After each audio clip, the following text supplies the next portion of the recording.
My stepfather found $57 missing from his wallet and decided that was enough to throw two teenagers out into the street in February. 18 years later, my brother and I owned every house on that street, including theirs, and the woman who called us thieves signed the deed over to us without knowing who we were. My name is Callie Marsh. I'm 34 years old. My brother Eli is 36. Together we run Dunmore Capital, a real estate investment company with 41 properties across 3 counties. Welcome to the channel 2 Against the World. If this story is already making your jaw drop, hit subscribe, because it gets a lot bigger from here. I grew up on Dunmore Street in a mid-sized town in Ohio. The houses were close together, the yards were small, and everybody waved at each other from driveways and then went inside and did whatever they wanted. My mother died when I was 11. Eli was 13. Our father Roy remarried 2 years later. Her name was Diane. Diane was organized and quiet. She never raised her voice. She had a way of making you feel like a guest in your own house, polite enough that you couldn't complain, cold enough that you never forgot it. Roy worked long hours and believed whatever she told him. That was the whole architecture of what came next. Eli and I were not difficult kids. We went to school, did our chores, stayed out of the way. But Diane kept a running count of everything that went wrong in that house, and the blame always landed in the same 2 columns. Mine and Eli's. Never hers. By the time I was 15, I had stopped expecting anything to feel normal. You learn to read a house the way you read weather. The way someone sighs when you walk in. The way dinner gets quieter when you sit down. The way certain conversations stop the moment you appear. Eli and I talked about it sometimes, late at night. We both knew something was coming. We just didn't know it would arrive on a Wednesday in February, 2 months before his graduation. That morning started like any other. I got up early, made coffee, left a cup on the counter for Roy the way I always did. By the time I got home from school, Diane was standing in the kitchen with her arms crossed and Roy was sitting at the table not looking at me. She said $57 was missing from Roy's wallet. I told her I hadn't touched it. She said she wasn't asking. Roy sat there and looked at the table. He didn't say a word. And in that silence I understood that it was already decided. There was no hearing coming. There was no conversation to be had. Whatever Diane had said to him before I walked through that door, it had already done its work. Eli came home 20 minutes later and walked straight into it. He looked at Roy and asked him flat out if he actually believed this. Roy said he didn't know what to believe. Eli looked at me, nodded once, and said we should start packing. We had 40 minutes. I watched the clock on the microwave the whole time because my brain couldn't process what was happening and needed something small to hold on to. I packed what fit in one bag. Eli did the same. We walked out the front door. It was 28 degrees outside. Roy didn't follow us. Diane didn't say another word.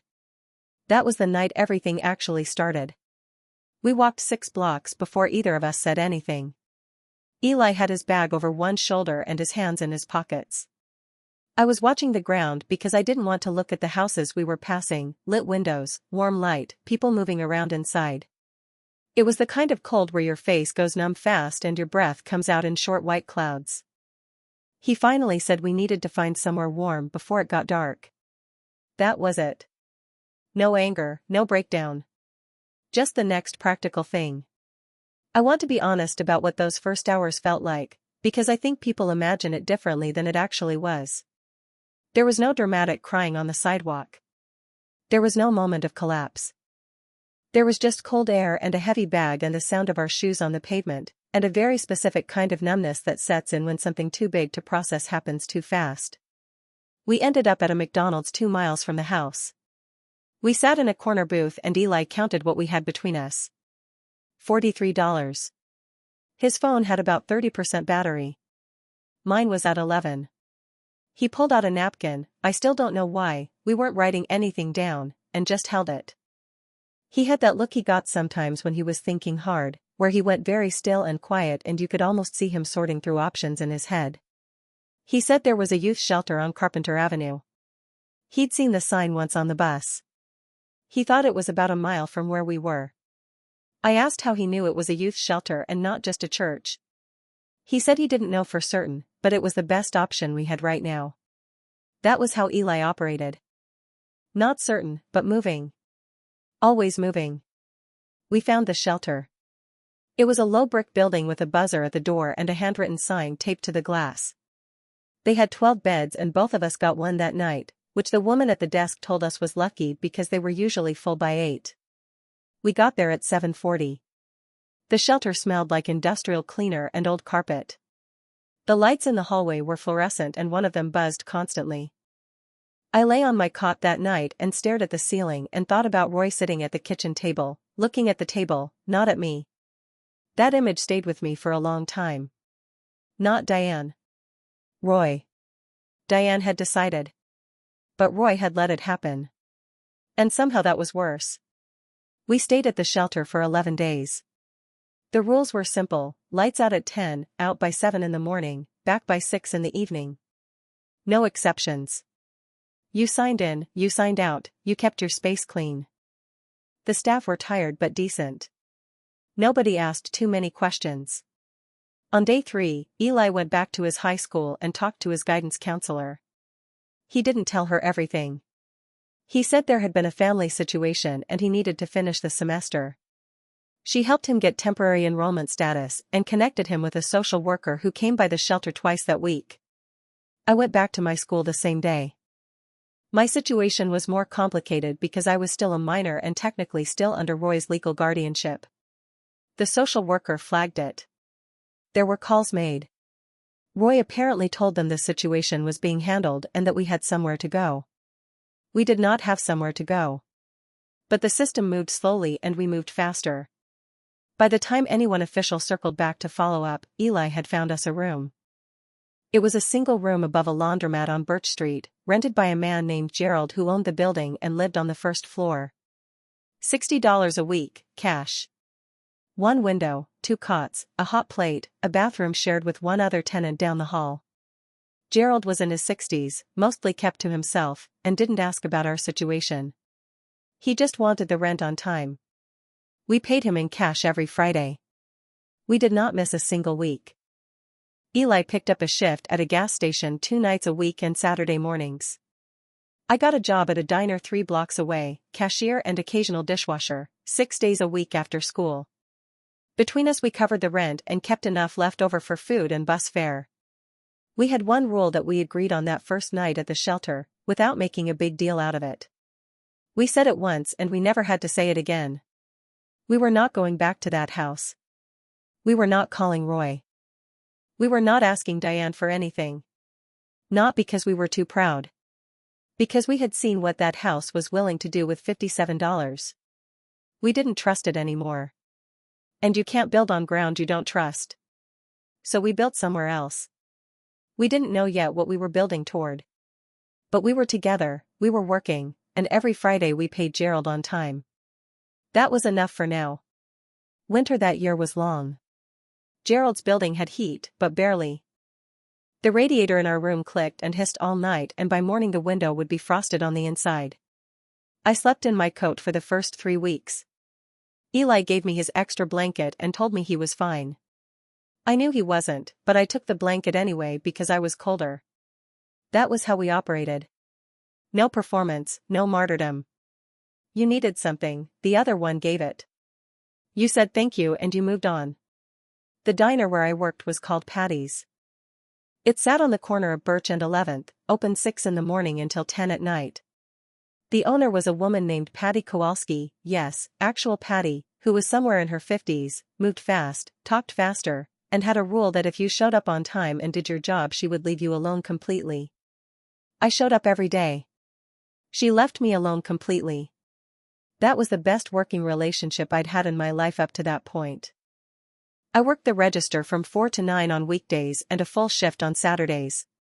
Tips were small but consistent. I kept every dollar in a zippered pouch inside my backpack and I counted it every Sunday night while Eli was studying. Eli had enrolled in night school to finish his senior credits. His regular school had a program for students in unstable situations, 2 nights a week, a compressed schedule, the same diploma at the end. He worked the gas station shifts around it. He was exhausted all the time, but he had a way of being exhausted that looked like calm. He'd come home late, eat whatever we had on the hot plate, and open his books at the small table by the window without saying much. I asked him once how he was holding up. He said he was fine. Then he said, actually, that he'd been thinking about real estate. I thought he was joking. He wasn't. He'd found a library book, an actual physical library book, about how properties were bought and sold, how financing worked, how people built portfolios starting from nothing. He read it twice. Then he checked out 2 more. He started circling listings in the free newspaper that got dropped outside the laundromat every Thursday, not because we could buy anything, but because he was learning to read the numbers. I didn't fully understand what he was doing then. I thought it was just something to think about other than everything else. I didn't realize he was already building something in his head, brick by brick, even when we didn't have enough to cover next month's groceries with any comfort. He graduated that June. The ceremony was small, a rented community room, folding chairs, about 30 kids from the night program. I sat in the 3rd row in the nicest shirt I owned and watched my brother walk across a makeshift stage and shake the principal's hand. Nobody from Dunmore Street was there. I don't know if Roy even knew it was happening. I didn't care. I was there. That was enough. After graduation, Eli picked up a second job, warehouse work, early mornings, 3 days a week. Between the 2 of us we were now bringing in just under $900 a month. Rent was $240. Food, bus passes, basic necessities took another $300 on a careful month. That left us somewhere between $300 and $400 to save. We saved every dollar of it. We didn't go out. We didn't buy things we didn't need. We shared one prepaid phone plan and split the cost down the middle. On Sundays we'd sometimes walk to the park near Birch Street and sit on a bench and talk about nothing in particular, just decompress, be somewhere that wasn't the room or the job. Those afternoons were the closest thing we had to rest. I turned 17 that October. Eli made me a birthday dinner on the hot plate, pasta with canned tomato sauce and garlic bread from the bakery down the street that sold day-old loaves for 50 cents. He put a candle in a muffin from the diner that I'd brought home. We sat at the small table by the window and ate and didn't talk about where we'd come from or where we were going. We just sat there. 2 people, 1 table, a birthday candle. I didn't let myself think about Roy that night. I'd gotten good at that by then, not avoiding the thought exactly, but filing it somewhere that I could access when I needed to and close when I didn't. Eli had the same skill. We'd both built that muscle out of necessity. What I thought about instead was the savings in the zippered pouch. The library books Eli kept stacking by his cot. The listings he circled every Thursday. I didn't know what shape it would take yet. But I knew we were going somewhere. And I knew we were going together. That was the only thing that mattered. It happened on a Tuesday in March, about 14 months after we moved into Gerald's building. We came home from work to find a notice taped to our door. It said we had 72 hours to vacate the premises, no explanation, no violation listed, no case number, no signature from any court. Just a date and the word final printed in block letters at the bottom, like that was supposed to mean something. Gerald was nowhere to be found. His first-floor lights were off and his car wasn't in the lot. Eli read the notice twice, folded it carefully, and put it in his jacket pocket. He stood there for a moment without saying anything, and I could see him working through it the way he always did, not panicking, just sorting. Then he asked if I still had our rental agreement. I had everything. Roy's house had taught me early that paper was the only thing that protected you when things went wrong, and the people without documentation always lost. So I kept our signed rental agreement, every receipt Gerald had ever given us, and a small notebook where I recorded the date and amount of every single payment we made, going back to the first week. Eli said we needed to find a lawyer, and we both knew we had no money for one. But I remembered seeing a flyer at the shelter 2 years earlier for something called the Tri-County Legal Aid Society.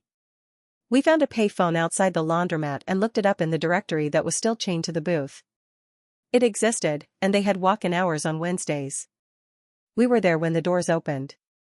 The attorney who saw us was a woman named Sandra Okafor, maybe 40 years old, direct, no small talk, the kind of person who read a document while you were still explaining it. She looked at Gerald's notice for about 30 seconds and told us it was illegal. An eviction required a court order, and a handwritten notice with no case number attached to it was legally meaningless. We had every right to stay in that room until he filed formally, and given our payment history, any judge was going to look at this situation very skeptically. Then she asked how we had all this documentation so well organized. Eli told her his sister kept everything. Sandra looked at me for a moment, then back at the file I'd handed her, and said that most adult tenants didn't walk in this prepared. We were 18 and 19 years old, and we didn't tell her that. She filed a formal response on our behalf the next morning. Gerald never followed through with a court filing. 2 weeks later he knocked on our door and told us the whole thing had been a misunderstanding. We stayed in that room for another 8 months, until we were ready to leave on our own terms, not his. But something else came out of that Wednesday morning, something we didn't see coming and couldn't have planned for. Sandra's office shared space with a small real estate law firm run by a man named Douglas Hale, late 50s, semi-retired, more work than he could handle alone. Sandra mentioned us to him after our case wrapped up. She told him specifically how organized we were and how fast we'd understood the legal situation without having any background in it. Douglas met with us 2 weeks later. He needed someone to manage files, coordinate with title companies, and handle the administrative side of property closings.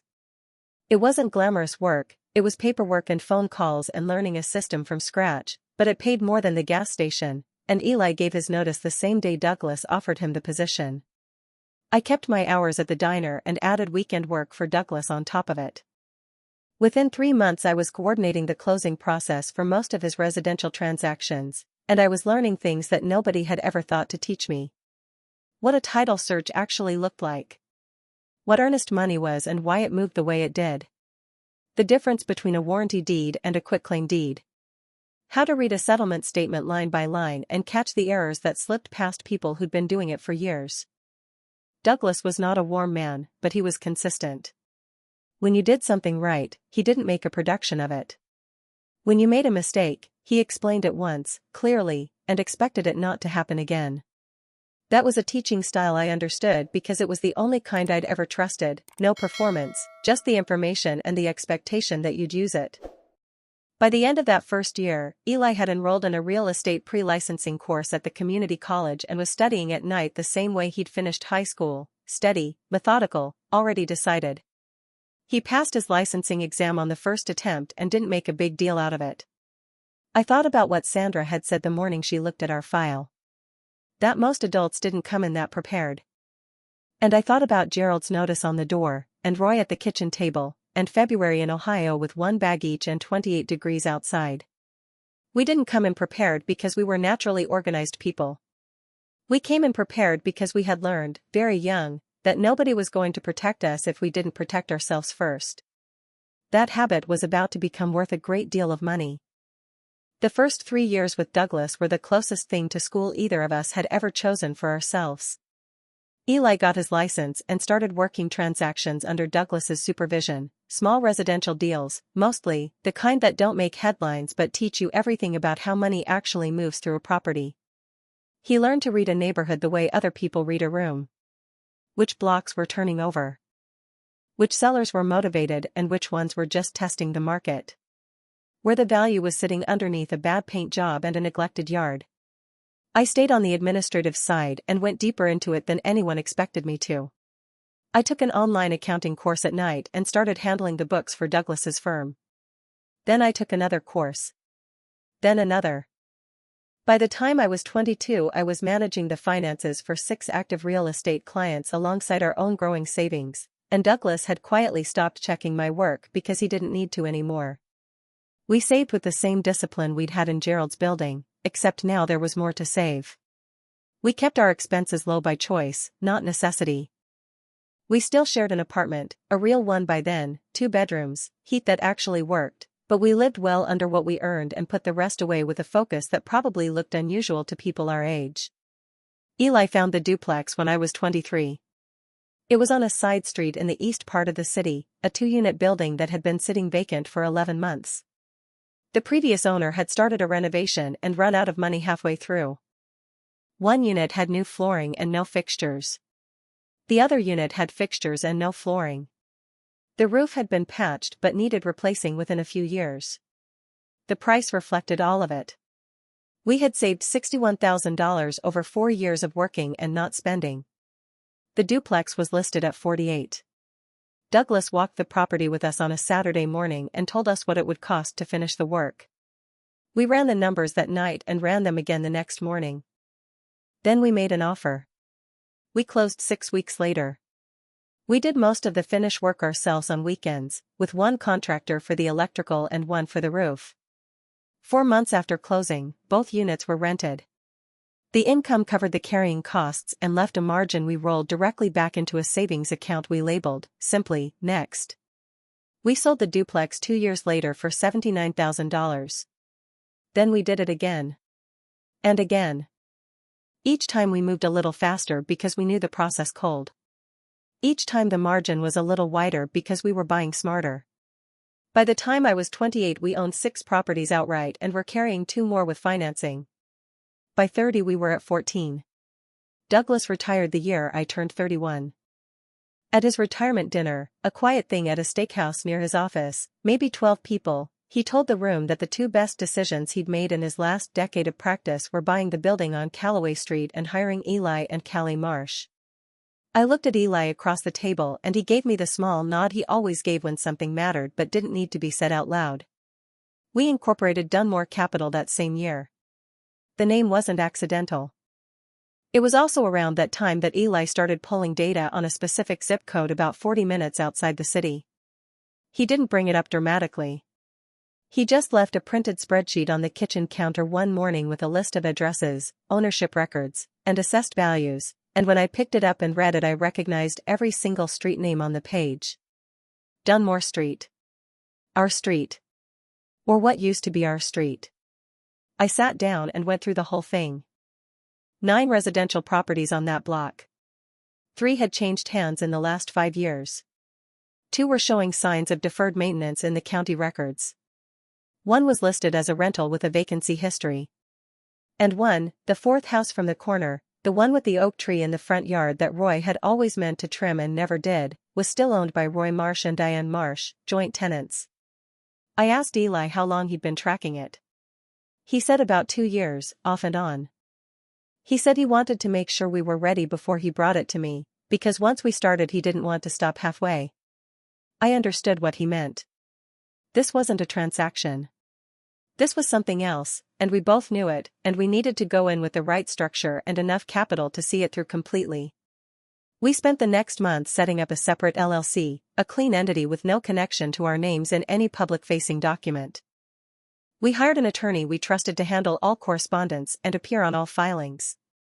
Anyone who pulled records on the purchasing entity would find a registered agent's address in Delaware and a generic company name that told them nothing. We were not in a hurry. We had learned, over 18 years, that timing was the one thing you couldn't force. We started watching Dunmore Street and we waited for the first door to open. The first property we acquired on Dunmore Street was a pale yellow house 3 doors down from where we grew up. The owner was an elderly man named Carver who had moved into assisted living the previous spring. His daughter handled the estate and wanted a fast, clean sale with no contingencies. Our LLC made an offer within 48 hours of the listing going live. We closed in 3 weeks. She sent a thank you note to our registered agent's address in Delaware and never knew who she was actually selling to. That was how it went, house by house, over the next 4 years. We didn't rush.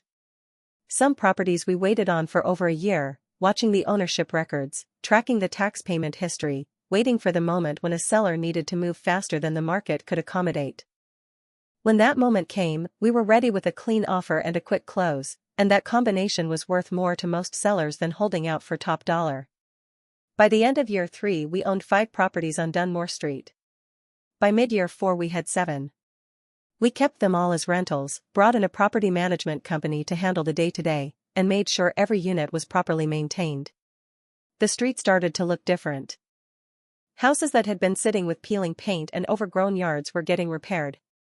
Tenants were moving in. You could see it changing slowly from the outside, the way a neighborhood does when someone starts paying attention to it.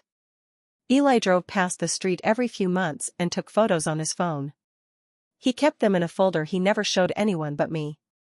I looked at those photos sometimes late at night and felt something I didn't have a clean word for, not satisfaction exactly, not yet. Something closer to patience finally having a shape. We still needed 2 properties to complete the block. One of them sold to another buyer before we could move on it, a private individual who renovated it and moved in with his family, which was fine. We weren't trying to own everything. We were trying to own one thing in particular.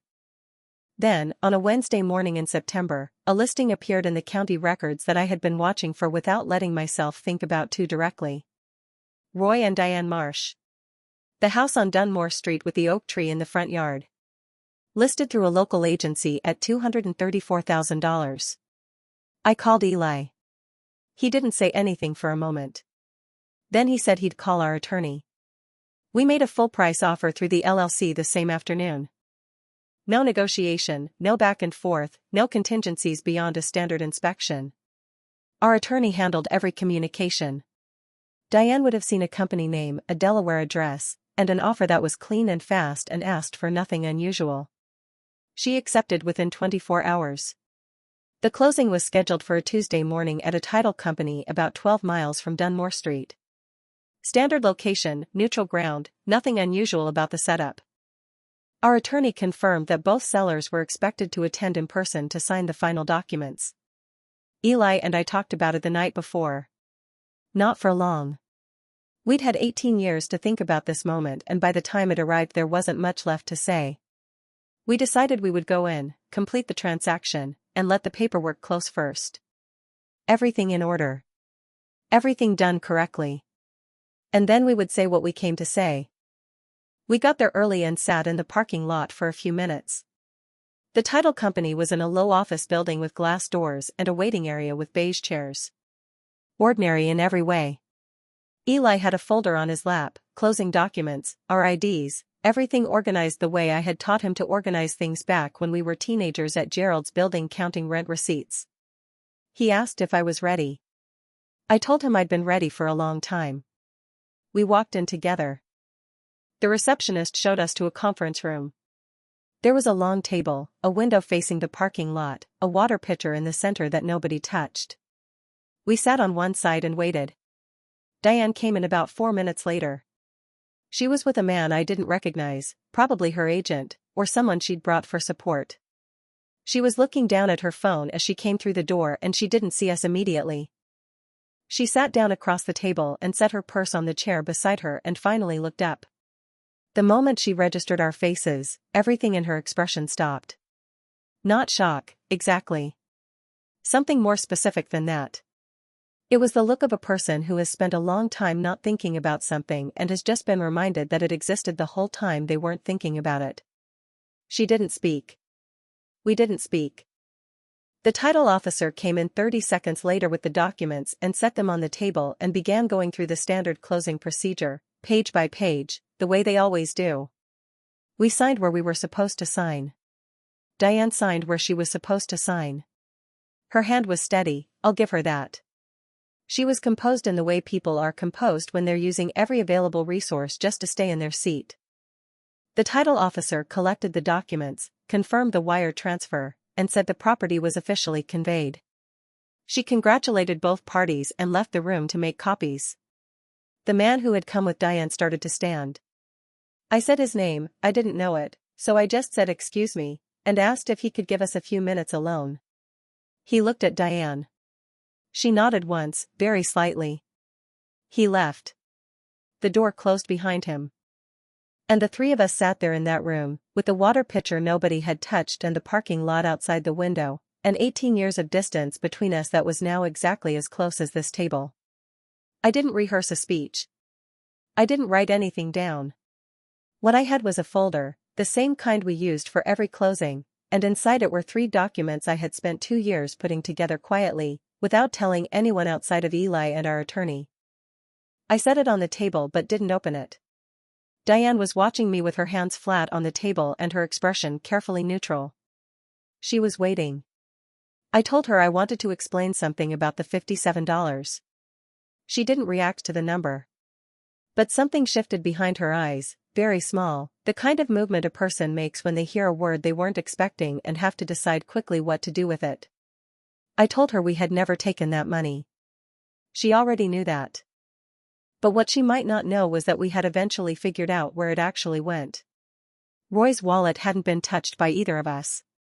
What had happened, and I confirmed this through bank records that Roy's sister shared with us 4 years earlier, after the divorce, when she no longer felt any loyalty to Diane's version of events, was that Roy had simply forgotten where he'd put it. His sister remembered him mentioning it in a phone call that week, annoyed about misplacing his lunch money. There was no theft. There never had been. And Diane had let him believe otherwise long enough for 2 kids to be put out into 28-degree weather over nothing. I said all of this the same way I would have read a closing statement. No raised voice, no pause for effect. Just the information, in order, stated once. Then I slid the folder across the table. I told her it was her copy, the bank records, a written account from Roy's sister, and the closing documents for every property Dunmore Capital now owned on that street. She could keep it or throw it away. That was her business. I told her one more thing. Roy didn't know who had purchased the house. He had signed the seller documents remotely and still believed he'd sold to a faceless investment company. Whether she told him the truth was entirely her decision. We weren't going to contact him. We weren't going to pursue anything legally. We had already received everything we were going to take from this, and we were done. Eli hadn't said a word through any of it. He didn't need to. Diane looked at the folder for a long moment. Then she picked up her purse, stood, and walked to the door. She stopped with her hand on the frame, just for a second, and then walked out. The door closed behind her with a quiet, ordinary click. Eli said we should get some lunch. I told him that sounded about right. We shook hands with the title officer, gathered our copies, and walked out into the parking lot. It was a Tuesday morning in October, clear and cold. I had expected to feel something large. What I felt instead was quiet. The specific quiet of something that has been open for a very long time finally being closed. We didn't move into the house. That was never the plan, and by the time the deed transferred into the LLC it didn't even feel like a temptation. The house on Dunmore Street was a rental property now, the same as the other 7 we owned on that block. Our property management company had a crew out there within 2 weeks, fresh paint, updated fixtures, a new water heater that the inspection had flagged. By November it was listed. By December a young couple had signed a 12-month lease and moved in with a dog and a truck full of furniture. I drove past the street that first weekend after they moved in. I didn't stop. I just slowed down enough to see the lights on inside and a wreath on the front door and the oak tree in the yard dropping its last leaves onto a lawn that someone was going to have to rake. It looked like a house where people lived. That was all it needed to be. Dunmore Street itself had changed more than I expected over those 4 years of quiet acquisition. 3 of our properties had been vacant or neglected when we bought them, and bringing them back up had an effect on the surrounding block that we hadn't calculated for but probably should have. Neighbors started maintaining their yards again. A family 2 doors down painted their porch. The street felt inhabited in a way it hadn't when we were growing up on it, when everyone kept to themselves and waved from driveways and went back inside. Eli said once that we had accidentally made the neighborhood better while trying to do something else entirely. I told him it wasn't an accident, it was just what happens when you pay attention to something nobody else was paying attention to. We incorporated a second entity the following spring and started looking at 2 adjacent streets. The work was the same. The process was the same. The personal weight of it was considerably lighter. Roy found out about 6 months after the closing. His sister called Eli. She had stayed in loose contact with us over the years, the way people do when they feel they owe someone something they can't fully repay, and told us that Diane had told him, eventually. She didn't know exactly what version Diane had given him or how much of the folder's contents she had shared. She just said Roy had gone very quiet when he heard who had purchased the house, and that he hadn't talked about it much since. We didn't reach out to him. We had said we wouldn't and we meant it. I thought about him sometimes, not with the anger I'd carried for years, which had long since burned down to something smaller and more manageable, but with a kind of tired clarity. Roy hadn't been a cruel man. He had been a man who chose the easier thing every time a harder thing was available, And that pattern of choices had consequences he hadn't thought through far enough to see. That was its own kind of punishment, and it wasn't one we needed to add to. Eli and I had dinner together every Sunday. We'd started the habit back in Gerald's building. Sunday was the one night we both had off, and we'd cook whatever we could put together on the hot plate and sit at the small table by the window. The table was different now, the kitchen was different, the window looked out on a different street entirely. But the habit was the same. We talked about work, mostly. New properties, new markets, the second entity we were building. Occasionally we talked about the past, but less than people might expect. There wasn't much to analyze anymore. The story had a shape and the shape was finished. One Sunday evening Eli asked me if I thought we'd done the right thing. I thought about it for a moment. Not because I was uncertain, but because the question deserved a real answer rather than a quick one. I told him that I thought we'd done the only thing that made sense given what we had been handed and what we had built from it. We hadn't hurt anyone. We hadn't broken anything. We had simply become, very quietly and over a very long time, the kind of people that nobody who knew us at 16 would have predicted. He nodded and finished his coffee. Outside, somewhere on a street we owned, a dog was barking at something in the dark. A light came on in a window. Then everything went quiet again. That was enough.